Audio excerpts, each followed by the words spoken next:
Hi, how are you? How was your week? You know, everybody's had weeks that were good and weeks not so good. So we're all kind of in the same boat. So this is, I don't even know how many weeks, maybe 4 weeks, maybe 3 weeks since we lost our daughter.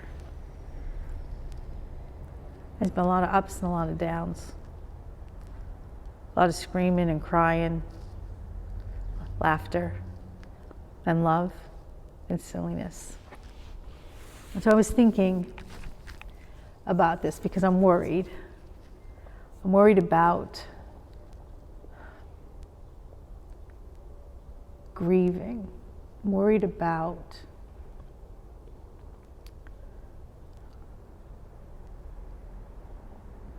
not grieving anymore.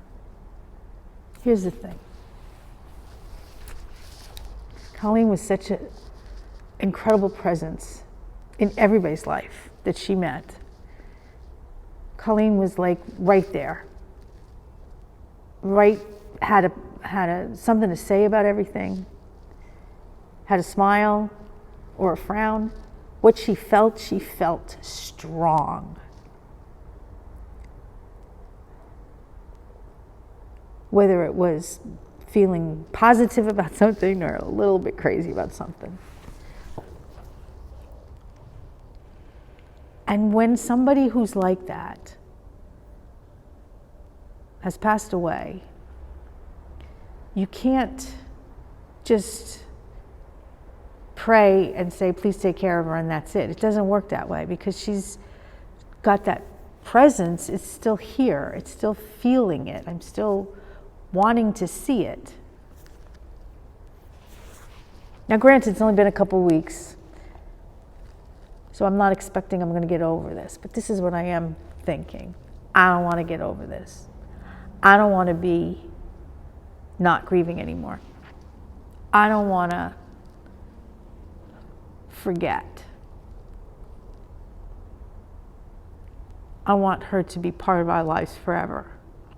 And so I wasn't sure how that was going to go. I wasn't sure if that was smart or healthy or what. So I looked it up on the internet.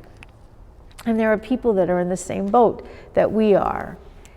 And one of them said that she had lost her daughter, and kind of in the same way, in that she just had a baby, and then she had cancer, but she didn't know it. And so she was talking about that, and she just said, I'm always going to grieve. It's always going to be there. It's always going to be part of me. And so she gave some suggestions on how to talk to somebody who's lost an adult child. And I thought, it's not a bad idea to talk about it, because here's the thing. I'm going to be talking about Colleen the rest of my life. I'm going to talk about the funny things that she did and the not so funny things that she did. I'm going to know that she was here, and I'm going to tell her daughter all about it, but not just her daughter, people that I meet. I'm going to tell them she was a teacher and she was a good one. And I'm going to tell them that she moved up in her career, that she got a master's degree, that she took her daughter places, and that she was a good wife. And she was a pip. And so that's one of the things that this woman said. If somebody's talking about their child who died even 2 years ago or 5 years ago, and they're still talking about him, listen. Listen. Ask questions. Tell me about her. That's what you ask. Tell me about your daughter. She said, every day's a struggle with happiness, that there's not going to be a time where all of a sudden you're over it. I don't want to be over it. I want to be able to function. I want to be able to laugh sometimes. But I also want to not be over it, because it seems to me that if I am over it, then I've lost sight of who she is, and I don't want to do that.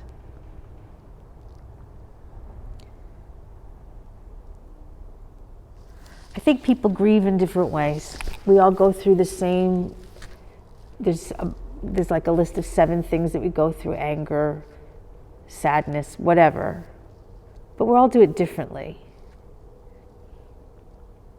Other people are grieving for my daughter, not the least of which is her dad and her brother and her husband, definitely. I think her daughter will grieve for who she didn't get to know when she's older. Her mother-in-law and her father-in-law, the whole family, the grandparents. But we all do it differently. So there's days when I'm okay. There's days when I can talk about her, when I can laugh and remember. And then there's other days where I kind of lose it. So when you see me, or you see somebody like me, whether they lost a child recently or 10 years ago, maybe just be accepting. Understand that it's okay. It's okay that I'm still sad. It's okay that I'm still angry. I can't fix it. I don't understand why. I can't even change that. There's no understanding in all of this. Doesn't make sense to me. It never will. So I have to accept that.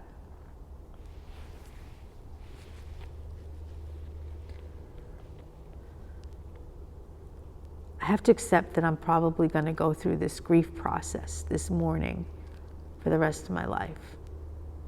And there will be plenty of times when I will not be sad, and plenty of times when I will laugh. Plenty of times when I will get down on the floor with my granddaughter and play with her. I will go outside and help my son with whatever he has to do. I will be there for my daughter-in-law and for my Lisa.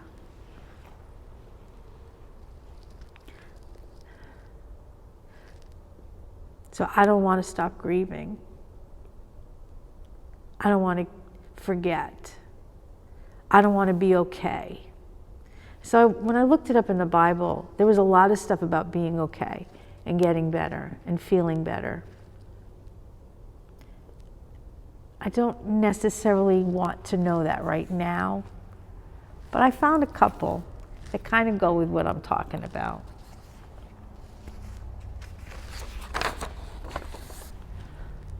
Matthew 18:14. In the same way, your Father in heaven does not want any of these little children to be lost. I'm going to choose to take that to mean he's grieving too. He's grieving that my girl can't be here with her daughter and her husband and her parents and her brother and her friends. Matthew 5:4. Those who are sad now are happy because God will comfort them. So what that means, I think it's okay to feel sad. You can do that. And there's no time limit on it. You do what works for you. You do it. You just take one day at a time and you do it.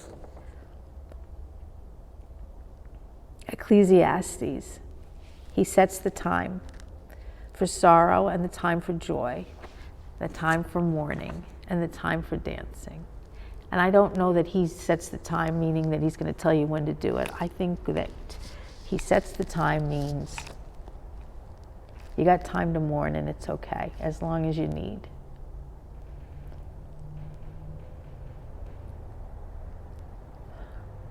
The last one is my favorite.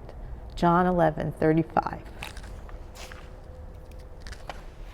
Jesus cried. Jesus mourned. He cried when his friend Lazarus died and tried to fix it, and did. He cried when people were hurt. God is up there in heaven right now, in my head, crying for my daughter, that she can't be with her baby and take care of her. that she can't be here and help make us laugh and call us to come over and bring them food. And the person who I call when I'm having a hard time. And I will have people to call because I have good people that I love.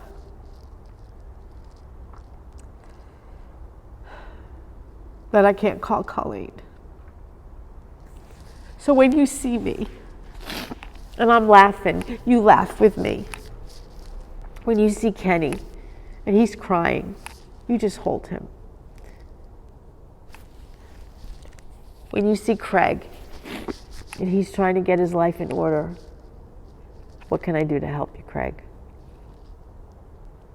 When you see your friend who lost their child 20 years ago and they're talking about him, you ask questions. You get right there. You be right with them.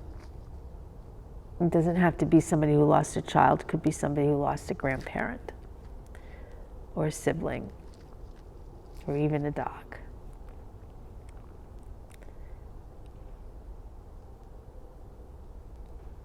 I've learned a lot the last couple of weeks. And I think the most important was when you're grieving, when somebody's grieving, just be there for them. You don't have to say it. You don't have to say, I don't know what to say. I don't know what to do. Just go with whatever they're talking about. If they're talking about their child, you listen and ask questions. Tell me about her. If they're making a joke, laugh at the joke. If they're telling you about a TV show, talk about it.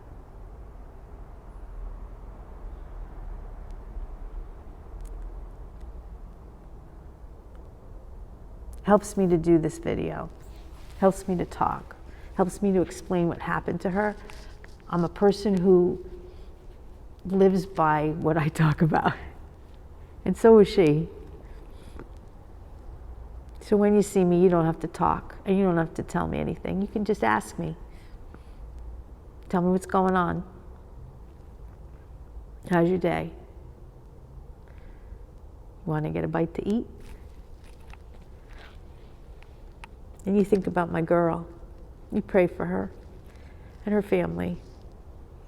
And know that we love all of you. There's so many people to thank. There's just going to be impossible to thank everyone. But please know, we are so grateful to all of you for everything. And I'll do a separate video on that maybe. But right now, I am grateful. So, have a good week. Have a little laughter.